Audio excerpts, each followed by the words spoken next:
going to record on this. So, welcome everybody.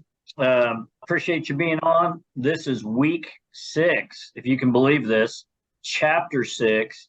I will tell you, and I'll remind you at the end of today's call, we have one more call next week, and I've got some surprise guests that I've been able to line up. I need to confirm them one more time, but I think you'll enjoy that next week. So mark your calendar for one more call, if you will, and you know me, I'll fill your inbox as a reminder anyway. So all right, so we did a little warm up, little calisthenics this morning. Everybody got their walks in, their bike rides in, workouts hopefully.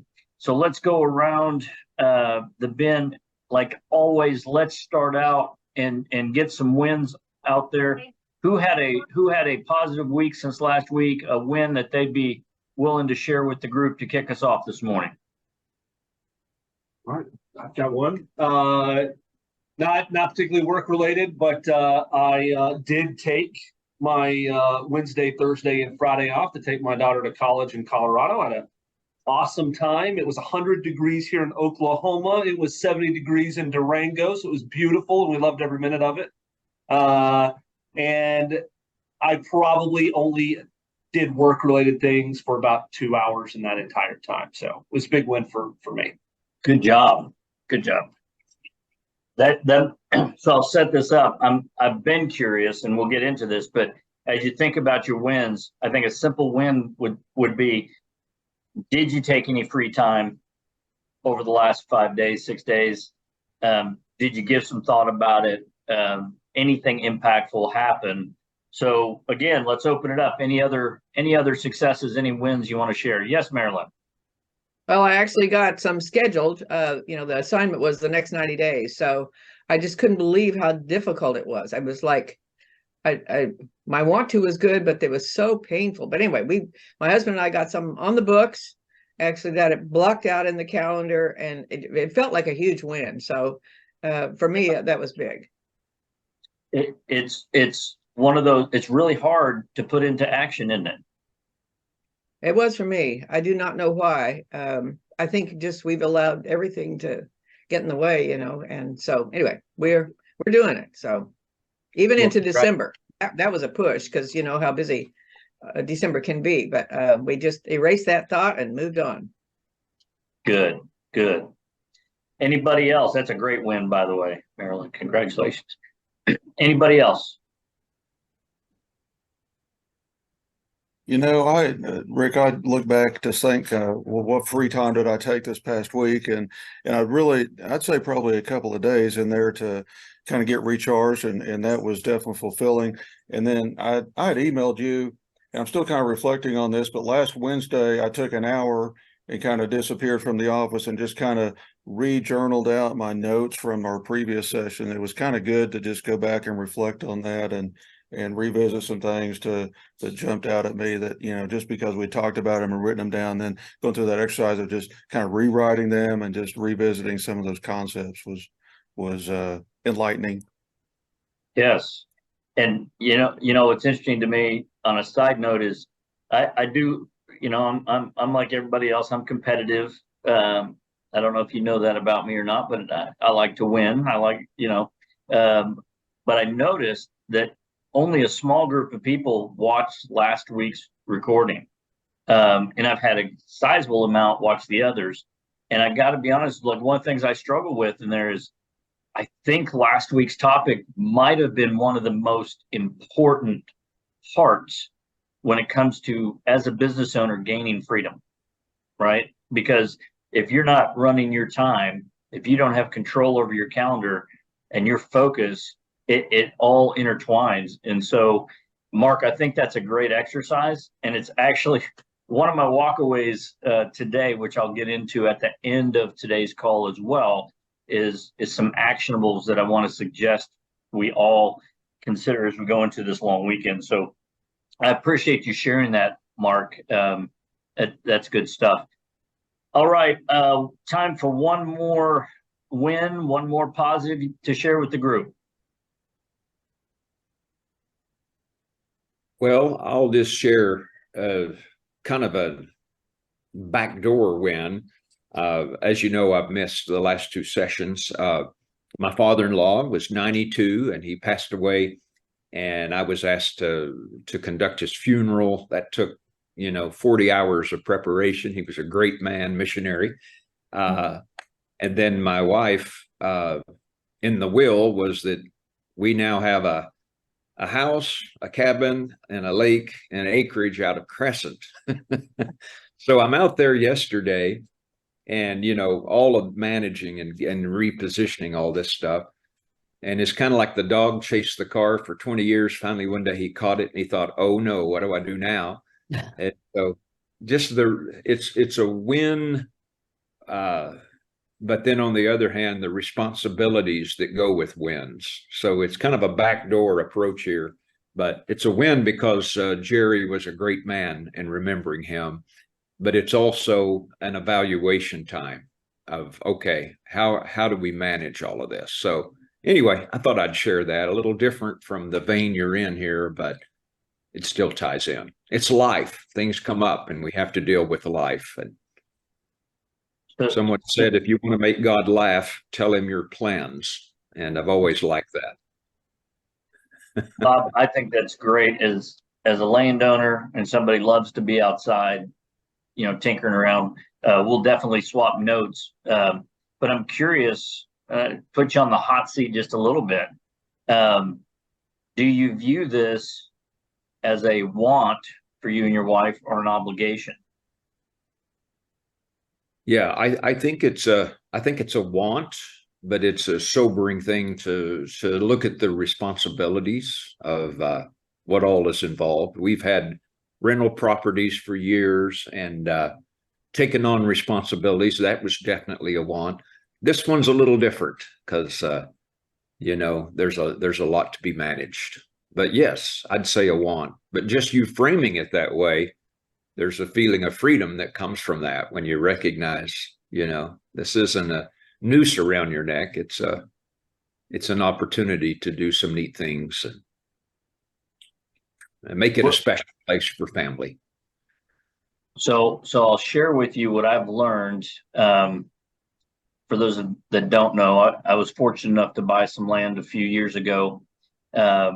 And I call it the city boy going back to the country kind of thing, right? Like I am so out of my element, or was, still am.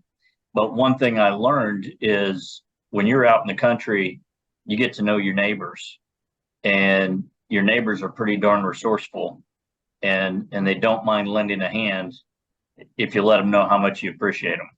And it's kind of, Bob, what I've learned, it's the ultimate think who, not how, right? And I had a tire on a tractor that just came off, not literally off, but just deflated, couldn't do anything with it. Try as we may, I YouTubed all of it because I was embarrassed. I didn't want to ask for help. It's harder than it looks. And then I made a call to a buddy and said, hey, I've got a problem. Well, there's a guy for that. There's a person for that. And, whether you need your neighbors or people around, they're willing to teach you. And there's a lot of good people, just like in our business. We sometimes have to think who, not just how we get it done. So I'm happy to have conversations with you, share my little experience with you, but I congratulate you. Sorry to hear about your father-in-law, 92. I imagine he lived a life well lived, is what I got to imagine. He right? did. Yeah, 250 people at his funeral. It was a positive experience, really. So thank you. Appreciate that. You bet. All right, guys. Well, let's dig in this morning with a recap of chapter 5. I think, like I said, I think this is one of the most important things that we can do from a standpoint of tools and implementation, right? So we talked about free days, focus days, and buffer days. And remember that we really gave some talk about why this is important, right? It's kind of like keep you on track, right? But what comes from it is when you have those focus days, you realize that two things. You only have limited amounts of of those focus days. But you really what I've experienced is give thought to the 3 big rocks that you need to move. Not all the small rocks, right, that get in your way, but if you can move those big rocks, 3 big rocks, are they moving you in the direction that you're wanting to go? And I think I think what we tend to do is get reactionary too often, especially if you're like me and you like to fix things, right? Like I like to solve problems for people. I like to fix things at home too. And I realize that what happens is I get stuck on the small rocks sometimes, and frustration levels come, burnout comes, tired comes, versus coming in and I will tell you, this week I had a few unbelievable days where I didn't have a lot on my calendar, but I got some big rocks done over the last couple of days, and I shut the place down and went home. Right, markets closed in my world. Markets closed. People know how to reach me. I didn't need to be in the office, and good Lord, the weather gave us an opportunity to be outdoors. So, but I could feel more accomplished because I got done what I needed to get done. And I wasn't thinking about, hey, I worked 8 hours, I worked 12 hours, I worked 4 hours, whatever the case may be. Right. And so I really think as leaders of our organizations, we need to give some thought to how we're spending our days. So I'm curious, Marilyn already said she did it. Who else on this call took the time to go through, look at their calendar for the next 90 days and put their free days down, put their buffer days down, and put their focus days down? Anybody? Okay, so I'm curious. Why? Let's throw it out there. Why didn't we jump on this? What's the hesitation? First of all, true confession, I only got the free days.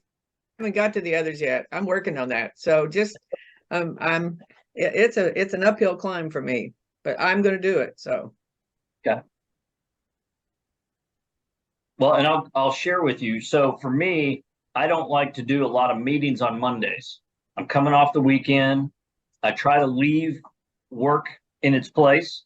So Monday is a buffer day by default for me.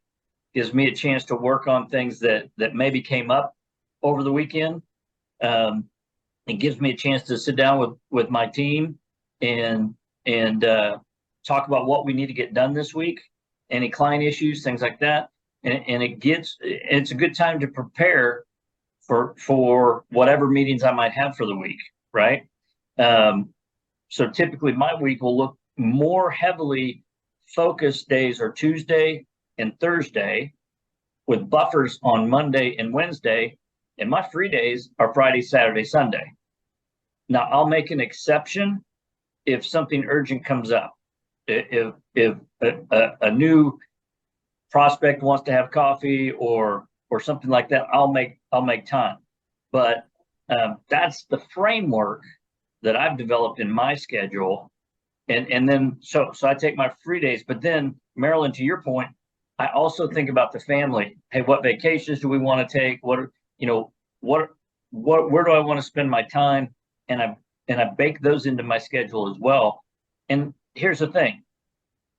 We got to be flexible as entrepreneurs, but what we can't do is throw it out the window, right? So make this framework and then go, okay, under what conditions would I tweak my calendar, right? Where would I make an exception for something to get done? And for me, it's if I'm referred a good piece of new business and it needs attention on one of those days, if that time's available, great. If it's something that's maybe important but not urgent in that category, well, I'll try to schedule it within those focus days or where I've allotted. So that just not perfect. It's just the way I've found rhythm with it. But I'm curious. I want to throw it out there. What were you struggling with it? How many took the time to kind of think through that concept and just didn't get it put on paper? I did fairly. I already do a version of this, and like I call Mondays meeting Mondays. Unlike you, I want to have my meetings on Monday. It starts the week off and it gets that done. I did take a free day on Friday. I mean, I just said, I'm done. I'm leaving. I'm not going to be here. I'm still working on the idea that I can leave when my rocks are done. I feel guilty when I do that. And so I kind of feel like, is that part of my free day? So it's just kind of giving myself permission to go all in is kind of where I am on that.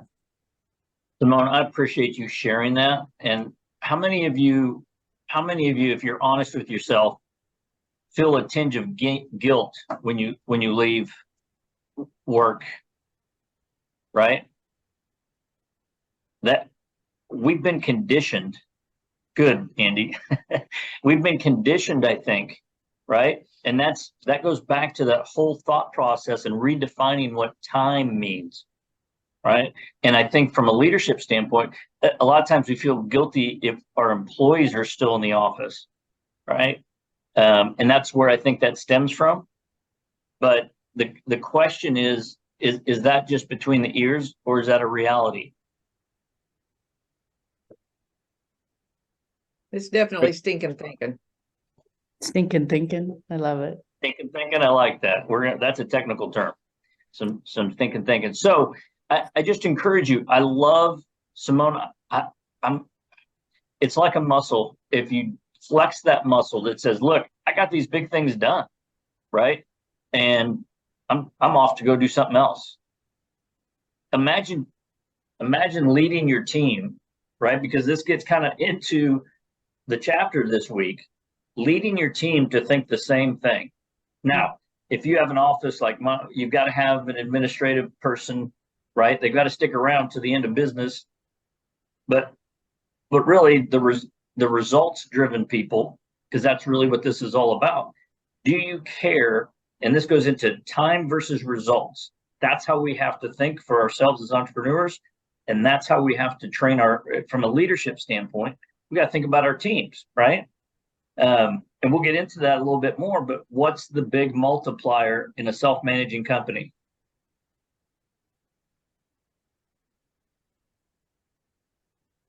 Unique ability. Great. Developing unique ability, but allowing your teamwork, your teammates, your team to produce in the same manner that you want to produce. Grow them to be self-managing, right? Where you don't have to be over them. Because if all you, I even think of the military. Why do they train? They train so their soldiers can think for themselves. They don't need the general in there all the time. They don't need the lieutenant in there all the time, right? They're there to provide leadership, but ultimately they're trying to develop people. Same thing in your jobs. And to multiply results, we have to develop our teams to think similar, right? Their unique abilities, their roles, and give them the latitude to go, look, this is all about results. And I think that's going to become more prevalent as, quite frankly, the younger generation looks at work different in a lot of ways than we do, right? And I'm not sure that's a bad thing, because at the end of the day, Andy, what's the number one thing you're after with Bob?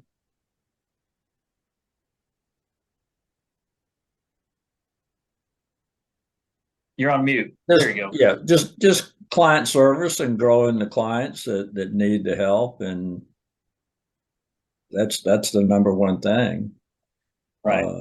I still can't get I can't grasp Mark taking off with, I know September 15th is a big tax deadline, and it's running us ragged because we have to get everything to the CPAs before then, so they're not covered up. So I'm proud of you, Mark. That's impressive.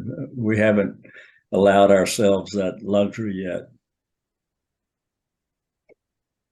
So it's, the old CFO of Raymond James, when I was on the Raymond James side, on the corporate side, he used to call recruiting prisoner exchange, because you get a big check and you'd be under contract for this long, and you just came from the same kind of culture to take the biggest check, right?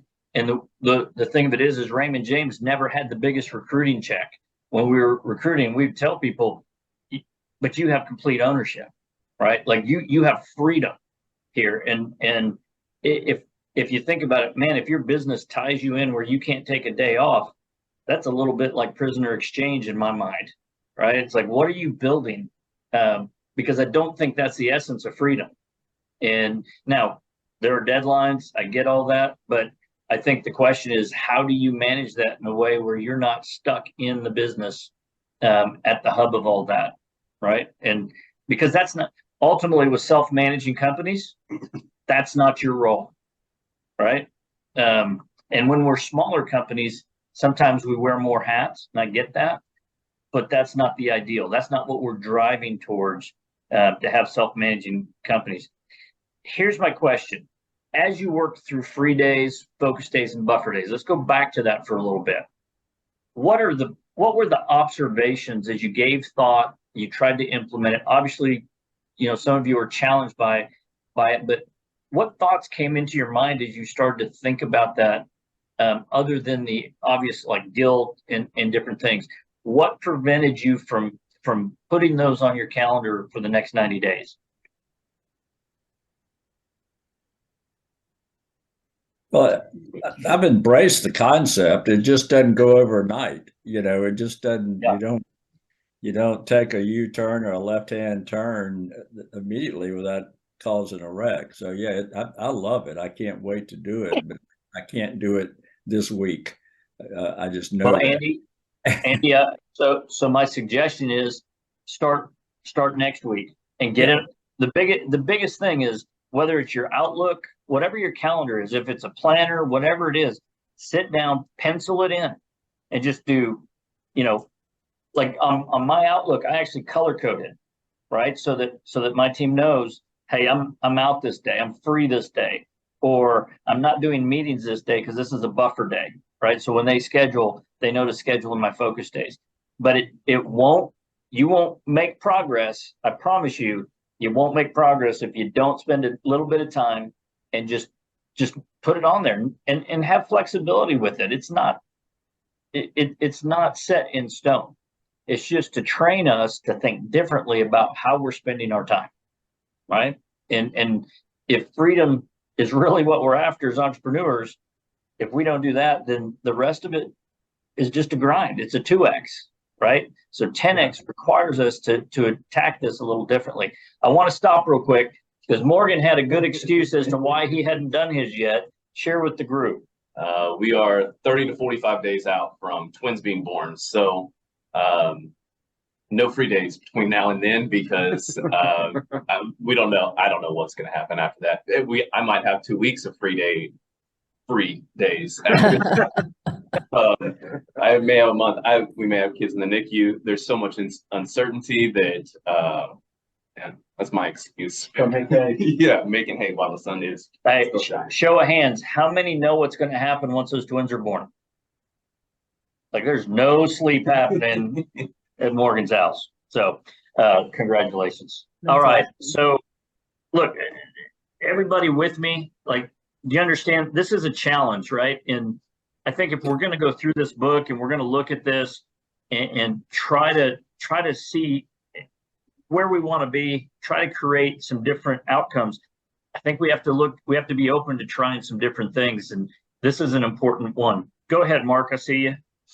Hey, so on the free buffer and focus days, I haven't scheduled those out, but I've given it some thought and I'm going to make a more concerted effort. Some of that, I think is in my environment at my office is also getting the team understanding and buying into it as well.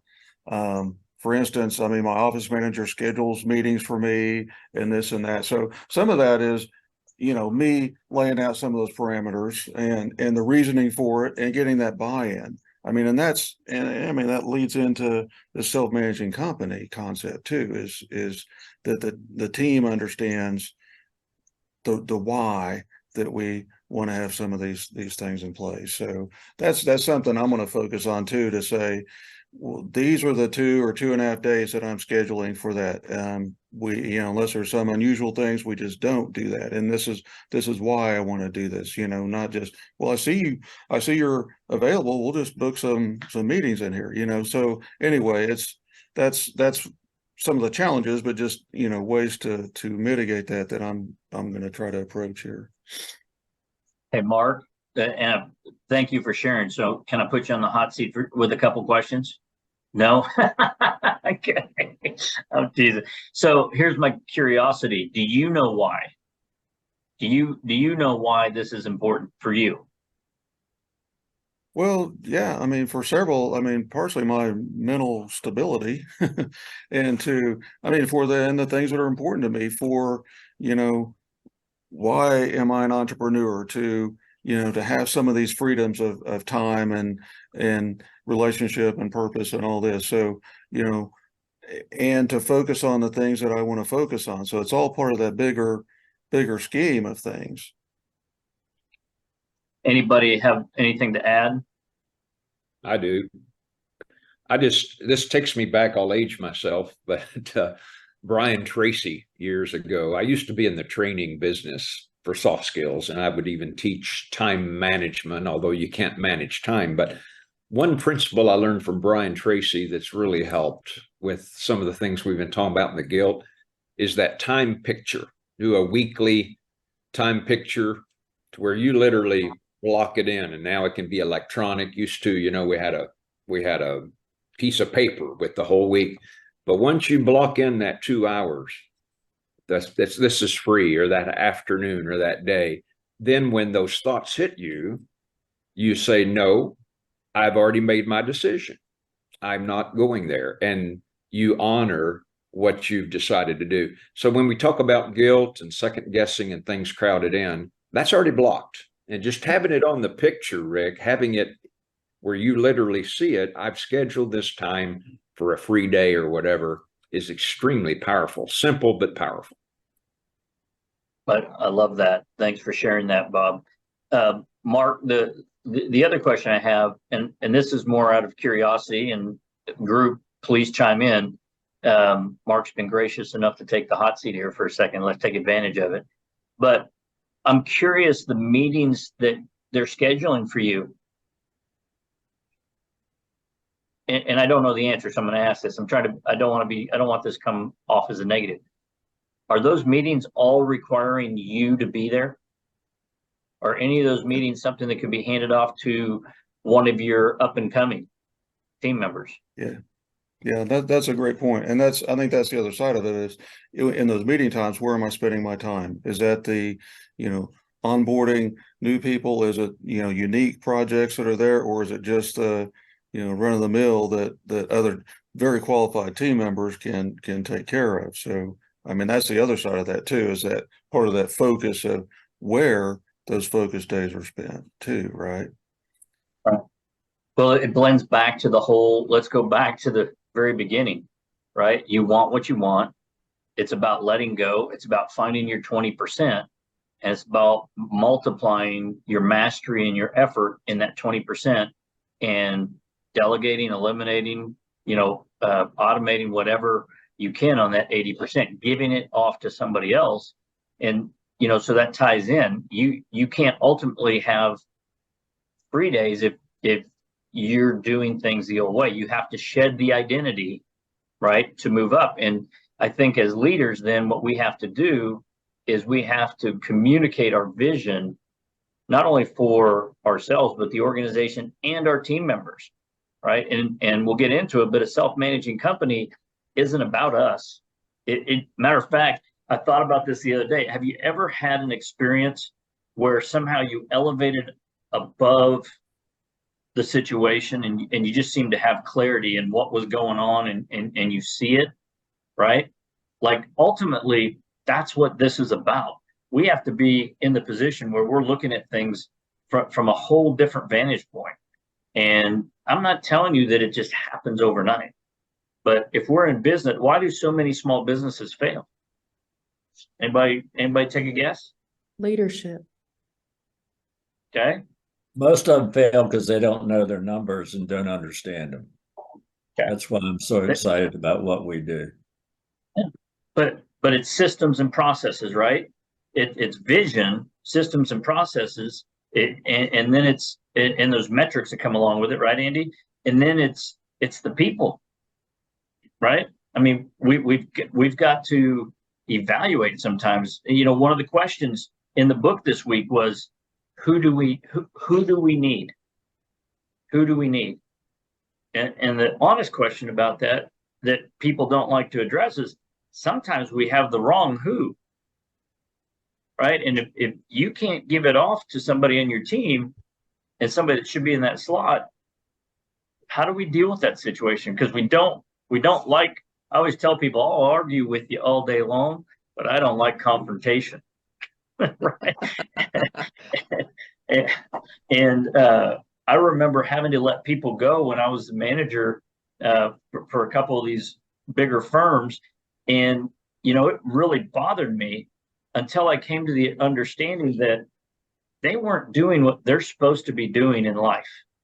And so what I used to do is I used to tell myself, I'm counseling them towards a better career, right? And instead of, hey, you're fired, I talk about it and say, look, is this really what you feel like you should be doing, right? What would be the ideal? And we would talk about it, and I'd give them a couple weeks, you know, compensation, severance. Go out and think about it. Go out and find it. And I think that's the same thing as an owner with our teams. Sometimes we're hiring to check the box. Hey, I need this, but we don't really think about where that person fits into this whole bigger thing of a self-managing company. And it's harder, especially, I know I hear it all the time. You can't find good workers right now. Well, I'm going to tell you that's not 100% true, because I personally have found a really great team member, and I've shared that with you guys. But it's harder. There was 120 applicants for my one position, and I had to filter, and 99% of them, no way, right? But it only took one to fill that spot, and it's been exponential for me over the last year. So going back to this, Mark and Andy, and we talk about this, you know, if we want freedom, we've got to communicate our vision, but we also at the same time have to evaluate and be honest with ourselves about whether we have the right people. And I don't know who said it, Bob, maybe you remember this, but somebody used to say, hire slowly and let go. I won't say fire. I don't like that word. Let go quickly, right? Or as I like to say, counsel out quickly, right? And Hire slow, fire fast. Yes. I know you don't like to say fire, but that's quick and efficient. Yes, you will. Yes. What were you going to say, Bob? just that, to add on to that, when you finally start thinking about, is this the right person? Should I let them go? You've already waited too long. Yeah. So, You know it, right? Simone, you have anything to add on that? I think one of my flaws that is also one of my strengths is loyalty, and that's very hard for me. Last year we had a young lawyer that didn't quite fit. We knew she didn't quite fit, and we waited too long to fire her. And yeah, it's an interesting thing. I wanted to say something about filling a slot. That's something I've learned during my time doing this, is that, or doing my own business, is that, you know, it's really easy to say, oh, we need another paralegal, we need another legal assistant. And I think we're more efficient with less people. You know, once that I kind of got over those bumps, it really worked. And that, I had one other comment, kind of going back to something you said about being able to let go. I think, Mark, it's kind of where you are in. There are other people who could do these meetings, you know, a potential new client. I have a team full of people who can do those meetings. And so I'm here, but I don't participate in them anymore. I'll meet the client, but I'm not doing the tell me about this and tell me about that and all of that. I make it a point to meet them if I'm here, but that took me a long time to think, well, they're coming to our firm because of me. It's like, they're not coming because of me. They're coming because of what we've created, not because of personally me. And that is something that I'm very proud of the team. It's kind of like the first time I had to let one of them take a deposition. None of them can take a deposition like I do. I've been doing it 30 years, but I had to kind of dump my intellectual property to them and let them be them. I loved this chapter, by the way. I've been reading this whole book thinking, how do I apply this to my whole team? And so when it got there, I was very happy. And I love that, Simone. That's leadership, right? When you realize, and by the way, if you are the reason they're coming to you for business, what kind of business is it? Yeah. Right. It's not one that's going to create a lot of value until you become separated. So I look at it this way. Think about your business from this standpoint. I want to be the main investor, right? I want to be the main investor, but I'm not running the show.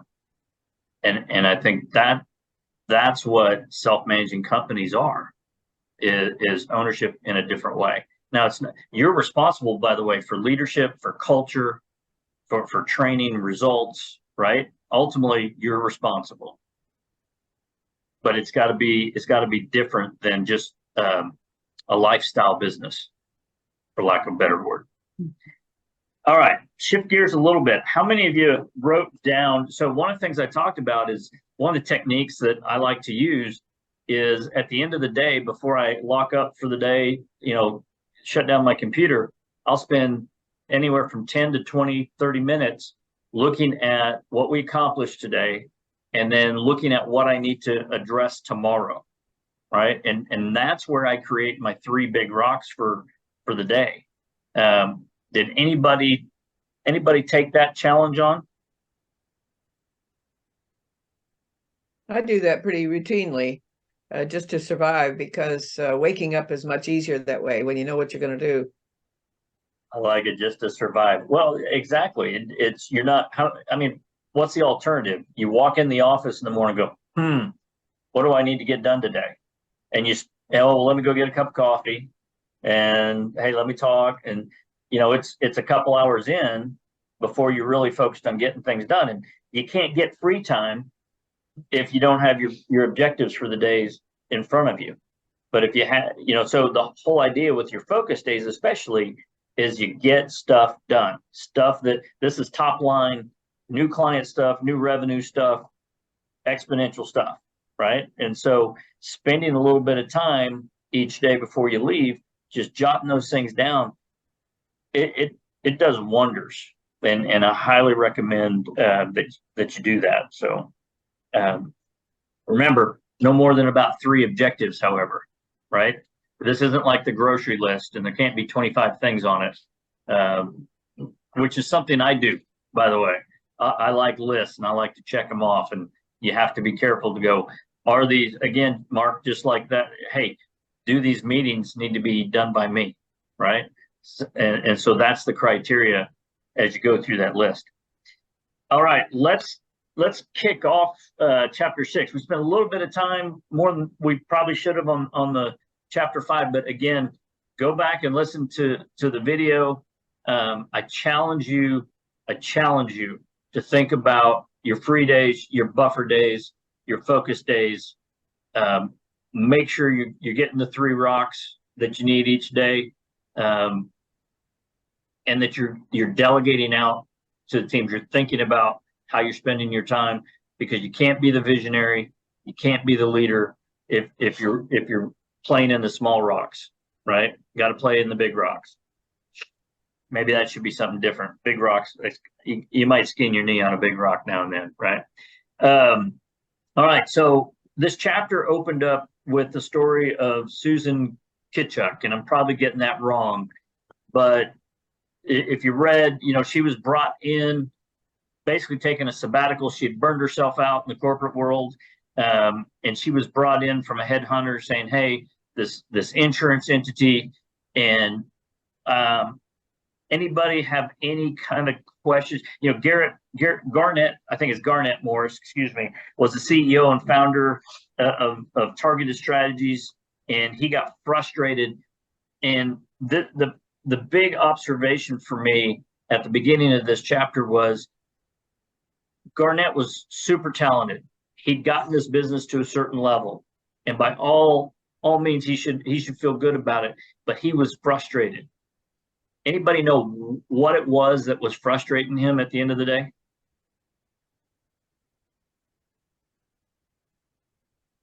Well, it wasn't sustainable. I don't know if that's what frustrated him. Well, if you think about it, he built a successful company, but the company wasn't where his vision was, right? Now, he probably didn't know about the gap in the gain, right? But he knew that he could no longer, he acknowledged, hey, I can't get to where I want to get doing the same things I'm doing. What Dan Sullivan calls this, and it's a great concept visually, is the wall of or the ceiling of complexity, right? So we elevate ourselves, we grow, we hit success, and then we stagnate a little bit. And the reality is that's a signal to really think about who do we need? And what did he do? He went out and said, I need somebody else to run this company because it's not my unique ability. To go where I want to go and take it is going to require somebody with a different skill set than what I have. And that means taking your ego aside, thinking like an investor, not just simply a small business owner. And they went out and brought in Susan. And Susan had, how much knowledge does Susan have in the insurance business? Zero. To me, that's fascinating, right? Anyway, the ceiling of complexity, it's just something to think about. If we're having frustrations as owners, if we're stuck, right? If our revenues aren't growing the way they need to grow. By the way, I think that's one of the reasons that small business owners seek out programs like this is, hey, I'm stuck. I need some help, right? And sometimes I think that's where your signal is. Be honest with yourself, step back and go, do I have the right people on the team? Who do I need? Right? And what this chapter is about is, look, you at the end of the day are not the answer. Right? And that's the fascinating thing to me. You are not the answer. If you think you're the answer, then you need to look at the multiple choices on the table, right? On the test. All right. So why was Susan able to have so much success with Targeted Strategies when she really had no understanding of the insurance business, right? Like, yeah, Bob. Well, she came across so great in the interview because she had done it. She had done it over and over again with other companies, and that confidence and that expertise, it didn't matter that she didn't have background in the industry. She knew the processes, the systems, the mindset. She knew what needed to be done, and she did it. And so she had mastery of those processes and systems. Yes. Right? And that's what made her valuable. It's one thing. Okay. Well, if you think about what did she do when she first came into the company? Evaluated everything. Studied. Right. She assessed the situation, right? And then what was the second thing that she did? Figured out where to put the X. Okay. Anybody else? Because this is an important piece for you to think of as a leadership. Well, she identified people that weren't really with the company vision. That's right. Well, what she ultimately did was she raised the standard. And you remember a couple chapters ago, we talked about that, right? It's having that standard, elevating that standard.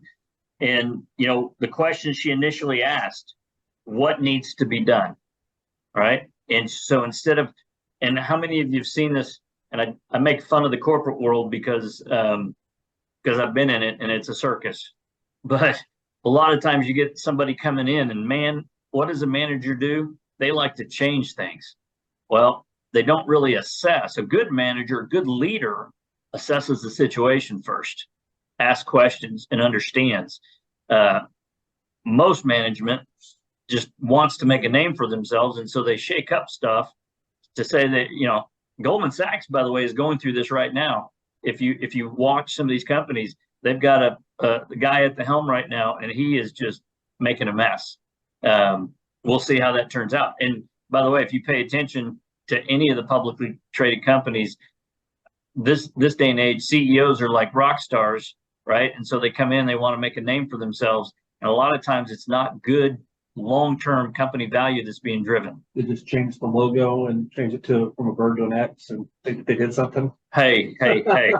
Sometimes you have to make change, but we like to think we assess the situation first. But questions were asked: what needs to be done? Who is currently doing it? And to Marilyn's point, are they the right who? Right? And that doesn't mean, by the way, does that necessarily, if they're the wrong who in a role, does that mean that we let go of them? Get them in a different seat on the bus. If they Simone and I were talking about this a couple of weeks ago over lunch. One of the things we observed is if you've done Colby assessments, if you've ever done that, there's quick starts, and then there's those that are a little more, they got to really get the details first before they can do anything. And then there's implementers. And the one thing that Dan will say, and others have said, is implementers are very hard to find. They're the person that can look at what your vision is. They understand the details of it, but they can take it to the finish line, right? They can get the job done. When you find an implementer, you hire them. That's a quote from Dan. Like, even if you don't feel like you have a position, you hire them, because you'll find where they can bring value. So you might just have an implementer in a creative role, or in a role that doesn't really sync up with their unique ability. But that's really what Susan did from the start of this whole thing, right? She went into this company, and by the way, was this a successful company or unsuccessful company? Already successful. It was a successful company. It just hit that ceiling of complexity, right? And so she didn't go in and make a bunch of abrupt changes. She observed, she assessed, she looked at who's in the seats. Are they the right people? What do we need to be doing?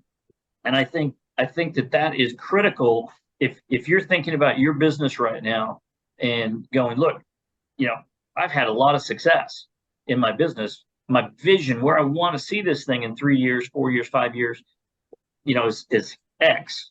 Then I think the question is, well, are we assessing that situation before we start making changes, right? And doing the leadership stuff that we need to. By the way, if you don't have the free time to give thought to this and to seek others out to help evaluate the situation, then you're in the small rocks. These are big rock things that have the tendency to have some exponential application, the multipliers. Can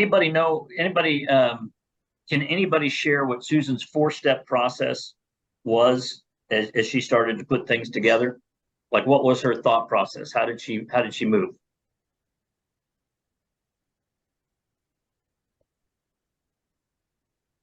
Well, she got to know the people and stabilize the situation so that it didn't seem like she was rocking the boat. And then she began to develop them, or I think they called it optimize. Yes, very good. So she stabilized the functional and compliant elements of the business, which include people, right? Because what happens when you bring in a new leader into the organization, or a new management team? Everybody gets nervous, right? Are they going to like me? Am I going to be out of a job? Who is this person? So from a leadership standpoint, we got to just stabilize the situation, right? Share that vision, get some feedback, assess the situation. Optimization, that's where evaluating what we're doing, right? How do we standardize what we're doing, our key processes, right? And hey, what can that look like in your business? Luke, in your business, what are some of the standardized processes that you're using, or that need adjustment? Oh man, everything is changing on such a rapid basis. God, we need adjustment. I think some of the standardized process is the fact that we've got two people, both co-founders, and then right now we do everything. And I think this is one of the questions. I mean, I know we haven't talked about the different levels yet, but I think those definitely appeal to me. I'm definitely level one. And I think what we're going to have to change is we're going to start delegating more, actually start using some of the new revenue. The revenue is new, so that's why I don't think we've actually put mind to using it to ramp up the team. But yeah, scaling ourselves. I think that's what we need to do. We do everything. So give me a little more, share with the group a little more. When you say scaling, what does that mean for you? Well, what I mean, just right now, I was answering a customer service email on this call. I just got an email, and so I had to, I'm over here responding to that email, like things like that, so that I'm not constantly on my phone answering emails when I'm on calls like this. I'll have someone that can actually do that, put it into a queue to be worked by maybe not even someone else, not even us. But yeah. So I'm curious, how many of you guys have your work email on your phone? Okay. Get it off your phone. I'm joking, but I don't have it on my phone. I'll do that in 3 years. I'm not doing that right now. No. So I realize that if somebody, so this is a Pavlovian thing. So either you're being trained or you're training the people you're servicing, you serve, right? And what I mean by that is people know that if they need to reach me, everybody's got my cell phone. If it's urgent, important, they'll call me. If they don't call me and they email me, they'll get a response within 24 hours, right? But I purposely took it off my phone because otherwise what happens is I become that dog. Somebody's ringing the bell and I have to respond, right? If you remember your what was that, psychology? Pavlov's dog, ring the bell, thought they were going to be fed. That's kind of the thing. Those are the little things of time management. We talk about free days, buffer days, and focus days, but these little things, these habits, you've got to train the people how to do business with you. And by the way, that includes your team members, right? You don't have to be rude about it, but there needs to be systems, there needs to be processes, there needs to be a culture to how you're doing things. Otherwise, it's just responsive, and you'll never. You're pushing the boulder up the mountain, right? And you've got to do some little things like that. But I appreciate you sharing that, Luke. Yeah, I think what you're saying, what we need to do is we need to hire to solve that problem, because we have operationally critical software once we've onboarded clients. So customer service may mean their work is blocked if there's an error that we need to resolve immediately. Only happens maybe 1 out of 1,000 times when they throw something in software. But yeah, that's, once a week, once every 2 weeks. So the question we have to ask ourselves is, when I do this, am I in my 20%? Am I in my unique ability? And we'll talk about the who towards the end as we move through, but that's great stuff. And I appreciate you sharing. We've all been there, by the way. We've all been there, right? Ready for the next stage. Huh? I'm ready for the next stage. I'm ready to hand this off to somebody else. So well, let's dig in. Let's dig in. Let's dig into this a little bit more. As you said, stage 1. But before we do, Susan's 4-step process looked like this: stabilize, optimize, then grow, and then transform. Right? And that was a repeating process, by the way, because it like we talked about in the gap in the game. We look back, hey Andy, 5 years ago, where was the business versus where it is today? Right? Bob's had really good success. Well, and that there's a 10x in there. There's transformation, there's growth. So sometimes we can continue growing the way we are, things are good. Sometimes if we want to take it to another 10x, then we have to sit back and go, okay, where do we need to stabilize? What else needs to be standardized? What processes need to be added? Who do we need to have in there? And now we can grow And as we get through there, we can start to have that exponential growth because we make adjustments along the way. Remember that, I can't think of the concept. It's not coming to the fitness, Function. function. Thank you. Fitness function, right? So growth is like this, but we're all over the place, and we just got to keep bringing it back there. But that's what Susan did. And I think if you read that chapter, you'll know the outcomes were pretty significant as she made those things. So let's switch gears a little bit, and Luke, let's get into what the 4 levels of evolution as an entrepreneur are. Anybody tell me what level 1 is? It's the rugged individualist. It's How where many I'm- of yeah, I was going to say, how many feel like the rugged individualist? Right? If you don't, you've been there, right? You're like, I got to do everything. I can't rely on anybody. Right? Everybody wants to talk to me. I've got to make the decisions. I've got to be the front of it. And I think I told you, Strategic Coach stopped taking solo entrepreneurs, lifestyle entrepreneurs, right? Because that's ultimately what that does. That's a glide path to lifestyle entrepreneurism. Nothing wrong with it. On one level, I get it, right? But I don't think anybody on this call has been spending the last few weeks because they want to be a solo entrepreneur all their life. We make these changes because we want freedom. We got into this because we're unemployable, as I like to joke, right? We want to be creative. We want to serve people. We want to be successful. And getting out of that rugged individualism is the first step. And when you do that, what's the first thing you have to do? Find the who's. Find the Right. who's. It's like a Dr. Seuss book, right? Like Dr. Seuss should be right. Who not how. Actually, it's more like, where's Waldo? Yeah. Exactly. Yeah, maybe that's the big picture. Who not how. We need Waldo in the background. We got to find him. But one of the things that I think if you're a solo entrepreneur right now, or you feel like you can't make the investment, what do they say? The first hire you should have if you're a solo entrepreneur is you should hire an assistant, right? And I've said this before. I hired an executive assistant because I didn't want to limit the role. I wanted the role to be personal and professional, right? And it was tough because I didn't have the budget. But let me tell you, it paid for itself 1,000 times over. And it's the best investment you can make. And by the way, there's virtual assistants out there today. You don't have to have somebody in your office all the time, right? And there's semi-retired.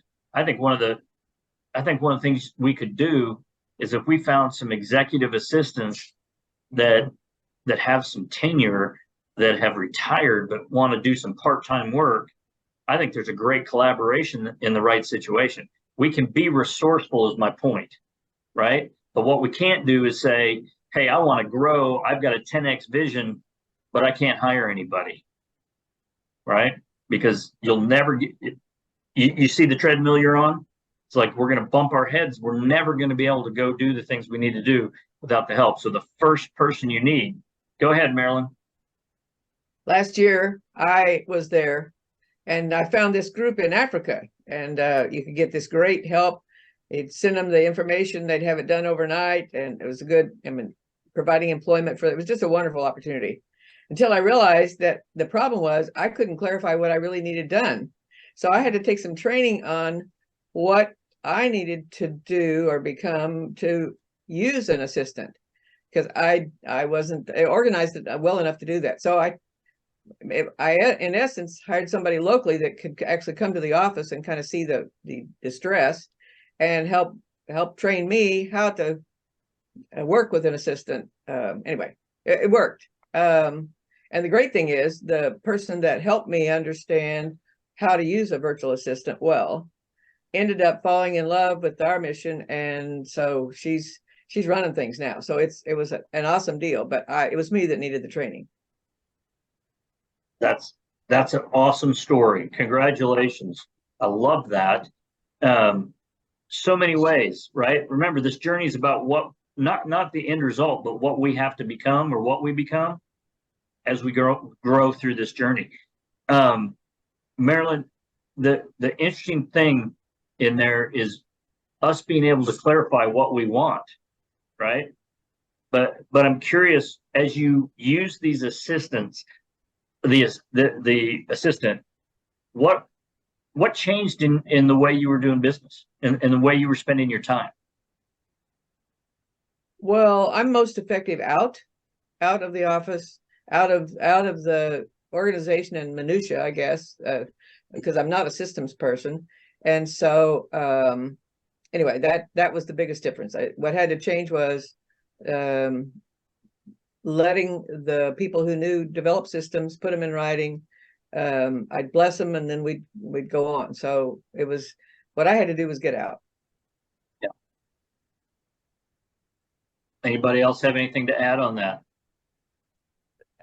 Rick, this takes me back to an exercise you talked about a couple of weeks ago, which we all did about 4 years ago when we were all meeting. And if you were to take everything that you do on a daily basis, or even weekly, monthly, whatever all those things are, and really take the time to just brain dump, and then take out of there and then apply this little mantra, as I call it now, automate, delegate, eliminate, and really ask yourself, do I have to be the one doing that? And you start to see something rise to the top, which is all those things you're doing that anyone could do. And, or you figure out who the who is, but doing that 80-20 thing to all of those things, it helped me back when, and it's what percolates now when we're talking about this for me. Great point, Simone. And if you guys aren't familiar with that exercise, it should, look, just take a notebook and keep it with you over the next week and write down, look at everything you're doing, how you're spending your time, and just make a list. And at the end of the week, sit down with a cup of coffee, glass of wine, whatever your preference, and say, okay, where did I spend my time? Highlight. I would tweak it this way. Take a highlighter and highlight all your 20% activities, right? Like the things that are your unique ability, your 20% that are on that list. And everything else, ask yourself a simple question. Can this be automated? Can it be delegated, or does it need to be eliminated? Okay. Remember, I mean, that's a key point that Simone brings up. If you can't shed this stuff, it's like having a ball and chain, really. Like you're carrying this extra weight. And the whole reason you get an executive assistant or a virtual assistant, and I would tell you on a personal level, if you are getting yourself obligated with personal issues, because we all do, right? Where could an assistant help? And we all sit there and we go, I can't afford it. You can't break through the next level without the commitment, right? And it takes courage, right? It goes back to the 4 C's, by the way, right? Commitment and courage, right? Are the first 2 parts of that. All right. So that's level 1. So talk to me about level 2.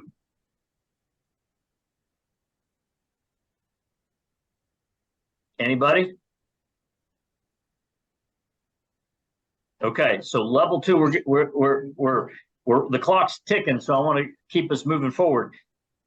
It's focused leadership on replacing you with better fit leaders to run your self-managing company. The difference between 1 and 2 is you starting to look at your business and yourself in a little different way. The ultimate goal is to replace you with people that are better suited. Marilyn says, I'm not good at that process stuff. I'm not good at that minutia. Well, Marilyn, if you're doing that, if you're doing those things, shame on you. That's a technical term. No, the encouragement is to find a replacement, because somebody that is good at those processes and that minutia is going to elevate that. That's the path to 10x in your results, right? And so you're your job shifts. It's no longer about you bringing sales in, you fulfilling your obligations to the customer, that kind of thing. It's you looking at believing in what it is you're delivering, believing that service, that product, whatever you do, and finding people that can do it better than you can do it. Because after all, the goal of the leader is a visionary, right? It's to keep learning and keep growing. It's to develop the people that are on your team and get them to understand the message of where it is you're taking yourself. So focused leadership, replacing you with better fit leaders to run your self-managing company. The third different level. So here you are. One, I'm no longer a rugged individual, right? And by the way, what can happen? What can get in the way when you start to work towards getting out of the individual, that rugged individualism, into the self-managing company? Because you have to be willing to take, you have to have the courage and commitment, right, to take the chance on other people. And so what comes with that? We have to let go. Yeah. I'm sorry, Lexi, you were going to say something? Oh, you'll want to micromanage. Okay, that's good. What else comes from that? You have to learn to trust. Right. So all of a sudden you go from, hey, I'm doing everything myself, to I have to build out systems and processes, right? How do I stabilize this? And by the way, don't worry about your processes and disciplines before you hire your first person. Figure out what you need. Go get that first person. But then, by the way, now you have to create the systems and the processes and the way to measure, because you do have to trust them. But how can they be trusted if you haven't given them roles, responsibilities, processes, disciplines, and then given them the ability to do it better, right? They're the ones, if they're going to be doing it, then they should be telling you how it needs to be done, how it can be done better. Yeah. Yeah, And that's what's happening. And then ultimately, what should they tell you? If you're growing towards a self-managing company, what should they be giving you feedback on?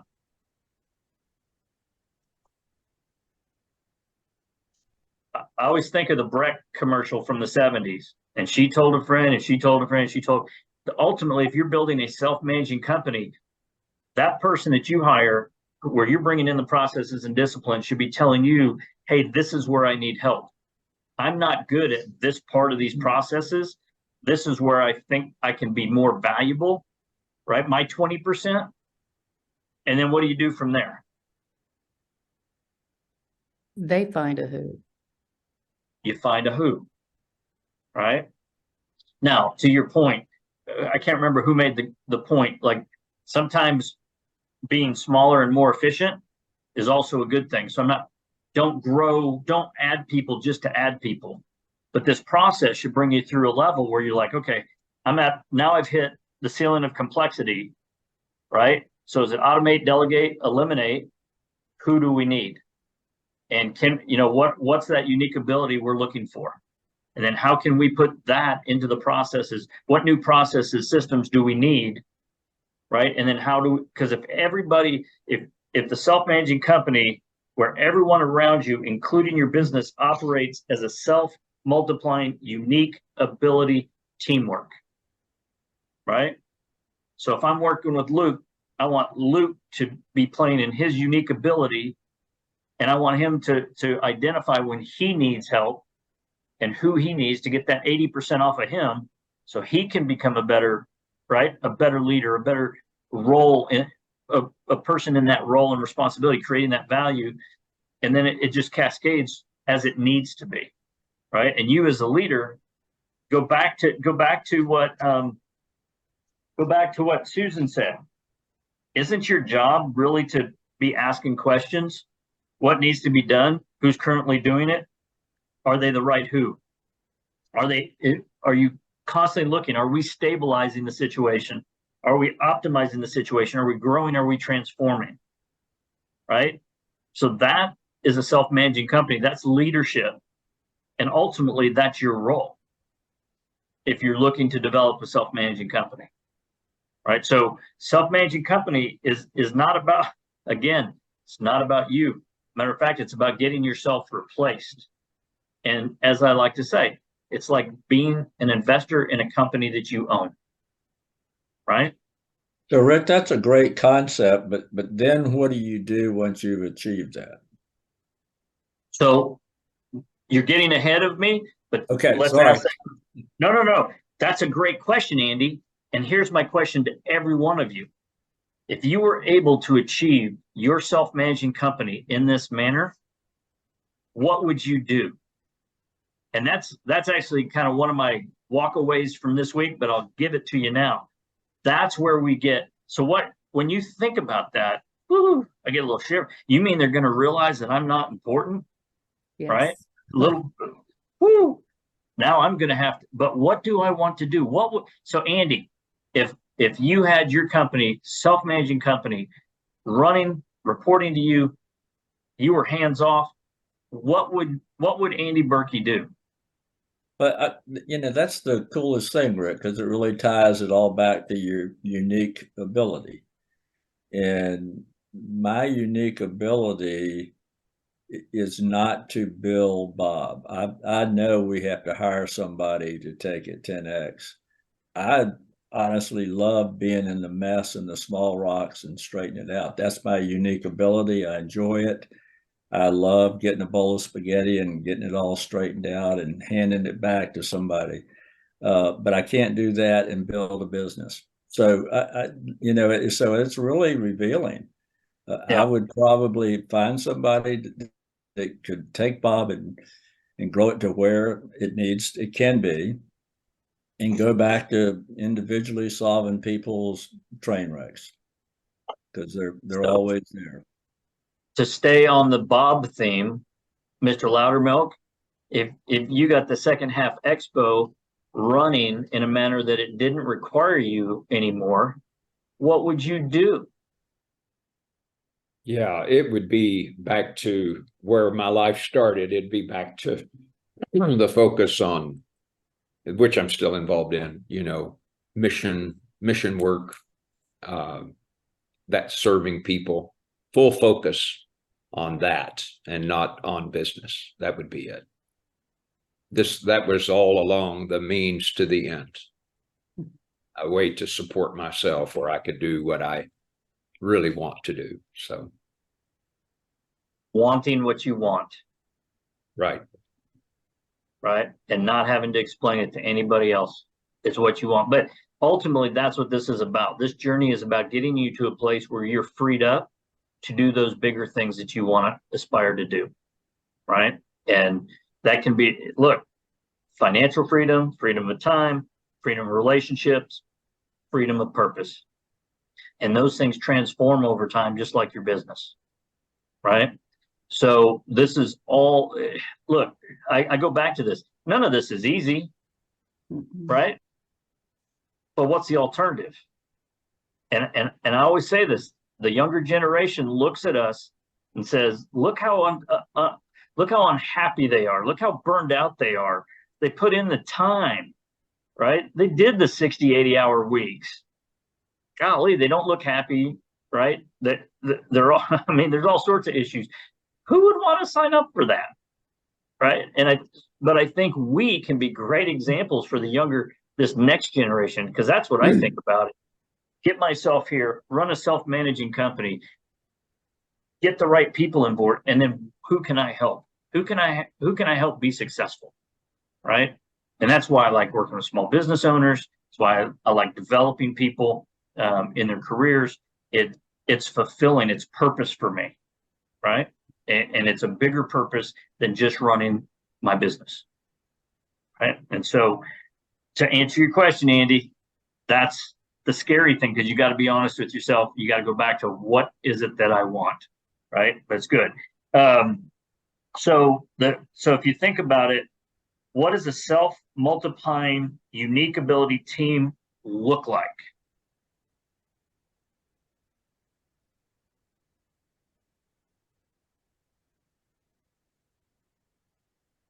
No idea what, like if your organization had all the right people in the right place, playing in their unique ability, right? Not worried about hours put in, but results. Mastering, having the courage and the commitment, right? And mastering their unique ability, understanding that they don't need to play in the 80%. Like, what would that look like in I mean, that's the optimal, right? What would that look like inside of your organization?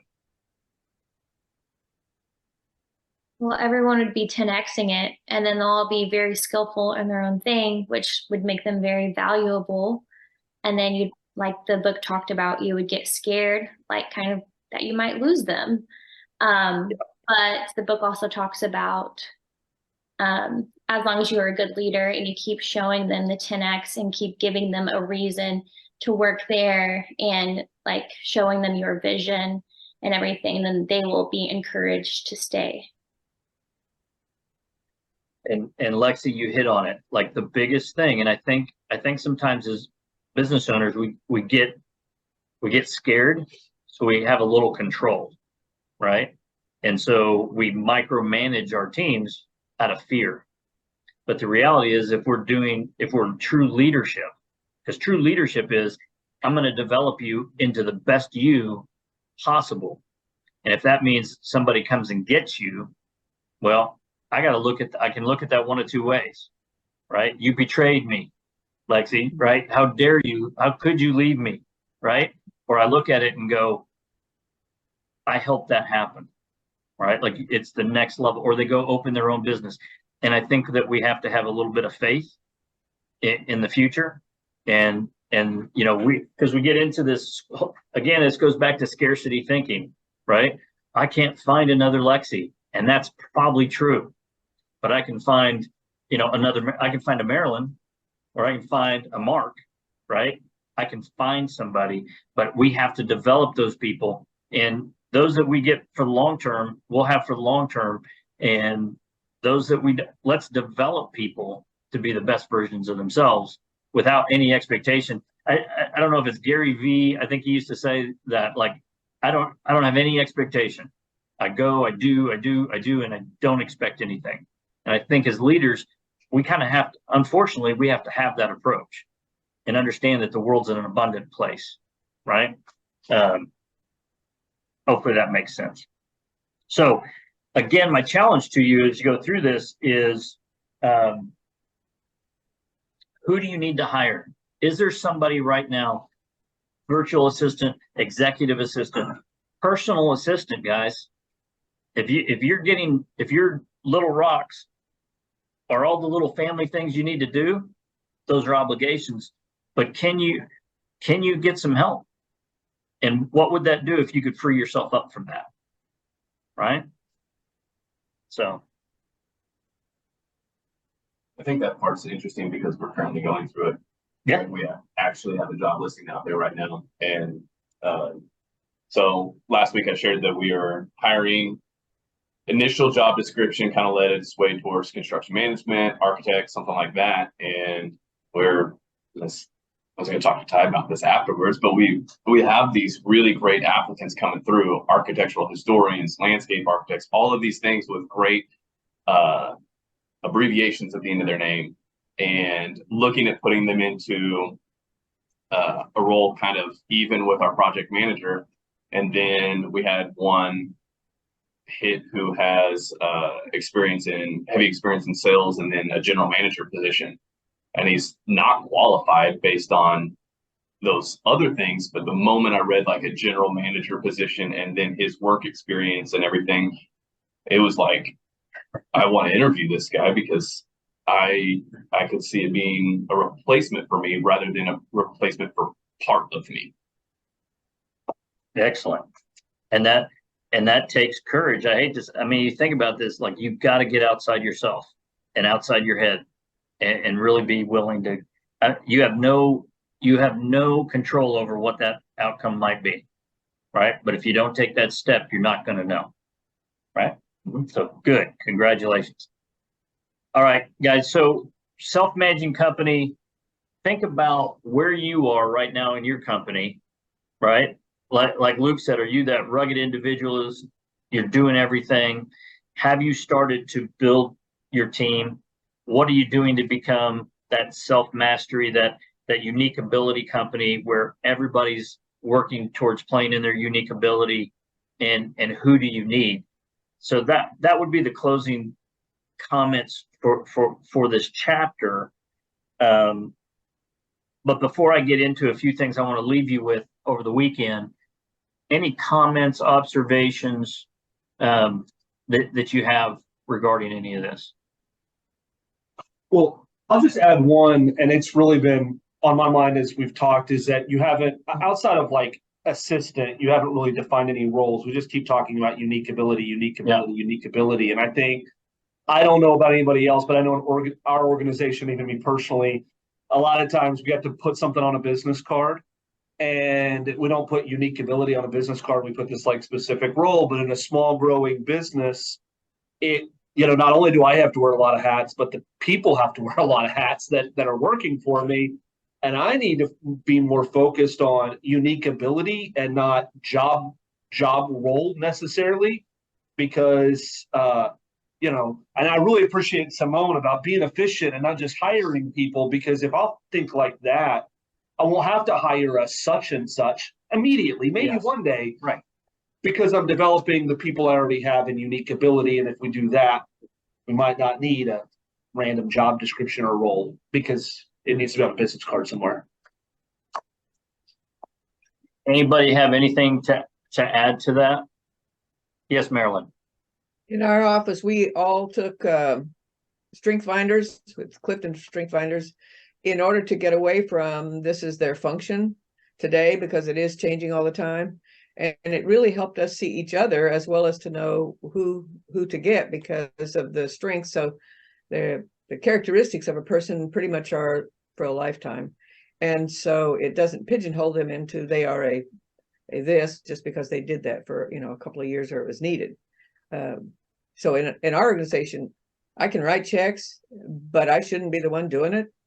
I void checks, I mess them up. It's so it to label me as the one who is the check writer would be a mispositioning long term for sure. So anyway, the getting strength finders, and then we are in the process now of getting a little metal plate. And it's a cool little thing you can buy, and so you can actually put yours on your desk so people are reminded both for themselves and each other, and as well as when new people come in. So now we're adding it to our emails so that others can see what is our strength. And anyway, so that's how we helped us get out of that mindset of this is who they are. They're just an accountant. How could they possibly lead a meeting? Right.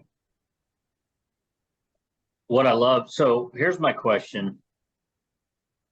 If you ordered a new business card, by the way, I don't have business cards on purpose.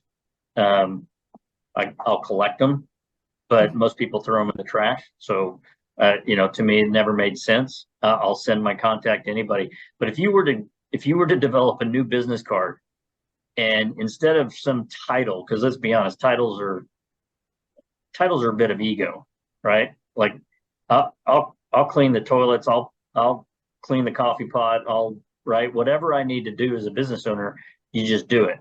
But what if you had? What would it look like if you tried to explain what your unique ability was in a few words on your business card? Right? I think that's a mind blower.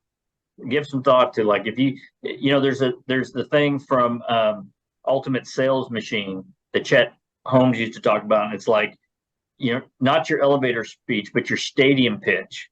Like, if you were in the big stadium, how would you get people's attention? And that would be the question: is your unique ability on your card?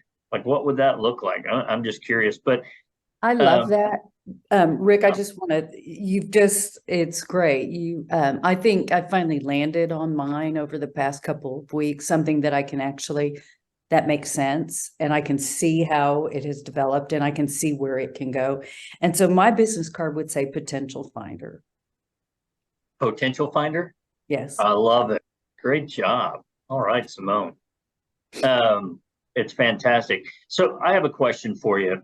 As a business owner, as you're transforming and thinking about your unique ability, you're thinking about your 20%. there's traditional roles and responsibilities, right?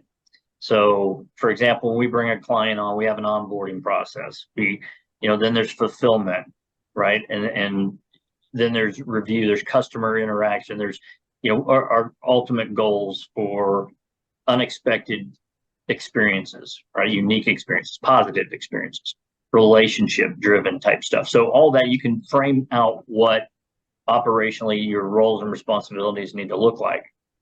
But I would suggest that until you really understand your unique ability and are committed to your 20%, that, you have to understand that just because somebody's in a role today, you may have to create something unexpected as you go through this journey, because it's going to reveal where your roles need to be focused on.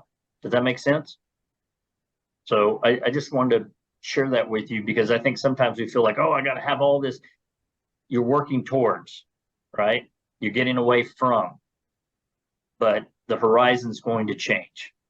That's why we measure ourselves against where we've been, right? Don't forget these little things, because otherwise, Lexi, it feels a little overwhelming, right? Yeah, you know it. Okay. All right. So I have a little, before we leave, we're getting down to just the last couple minutes. I thought about this on my early morning walk today, and I wrote this down, and I want to challenge you guys. Find some time over the weekend. You got a long weekend coming up. Okay. Make it for some free time. But whether it's a yellow pad, whether it's your computer, forget the computer. Write this with a pen and paper, however you do. Okay. But write these things down. On a scale of 1 to 10, where am I right now, personally and professionally? When I think about financially, time, relationships, and purpose.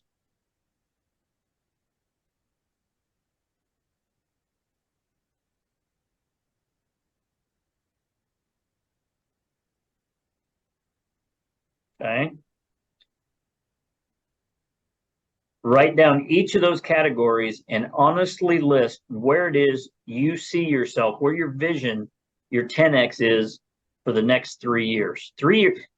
Those of you that have been in my workshops and known me, one of the best questions I believe is, hey, Marilyn, if you and I were having this conversation 3 years from now, knowing what we know today, what has to happen for you personally and professionally for you to be happy? And I want you to think about that question in the context of your financial, your time freedom, your relationship freedom, your purpose freedom. Okay? Slow me down if I'm going too fast. Then I would like you to look back over the last 1 to 5 years and compare where you were in those times versus where you are today.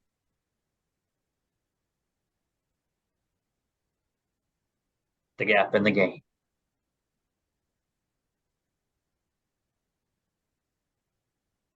And now this is the one of the big ones.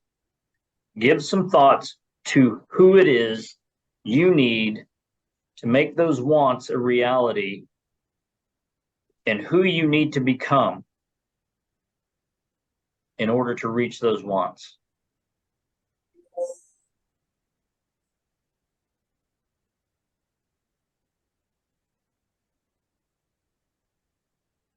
Rick, could I assign you some homework? Yes. Would you mind when you send out your consistent little email to us, would you put these things in there? Because you were nice enough to call it consistent, I will absolutely send it out to you. That's a good idea. So here's a. I used to have a lady Go that ahead. worked for me, and she would always say, "Bob, would you be so kind as to," and then, so how do you resist that, right? Exactly. All right. So here's the thing, and this was the question that Andy posed, or challenged, whatever, brought up, and I commented on. If you could successfully create a self-managing company, one that gave you the level of freedom that you are after, what is it that you would do next?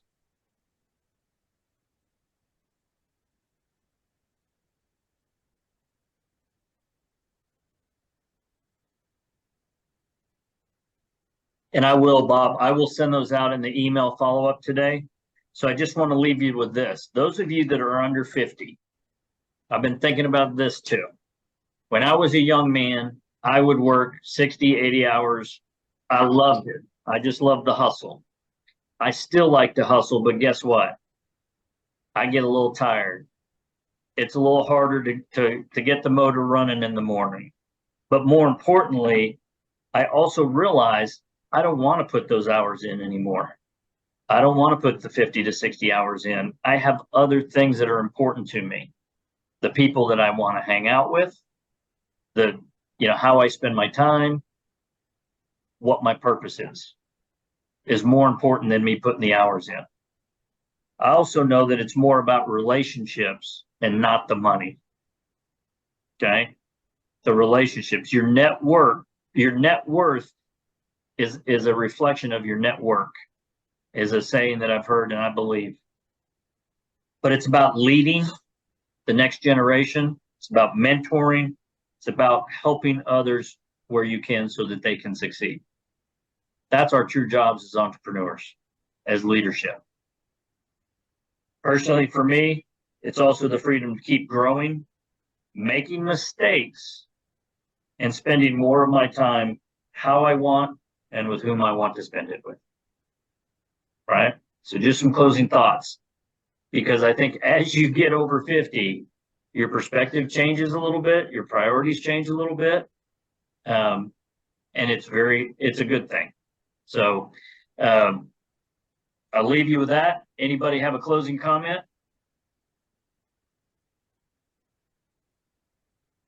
Okay, well, we'll wrap it up because it is a little after our time. Please join us next week. Like I said, I have a couple surprise guests that are going to be on the call. It'll kind of wrap this up. The conclusion chapter is still left if you haven't hit that. And by the way, I only had a few of you reach out to me on what I was giving out last week. But if you go back and look at that, if you want that, just email me and say you want that. Also, I found in my old files, this is an ebook that Dan Sullivan put together on self-managing companies. And it's kind of a wrap up in all this. And if you'd like a copy, just shoot me an email and typically say, hey, I'd like a copy of that. Please send it to me, along with any comments, complaints, gripes, praises, whatever. We'll take them all. Okay. So with that, guys, have a great week, and we'll see you next week. Have a safe Labor Day and take some free time, please. Thank you. We'll check you next week. Bye-bye. Goodbye.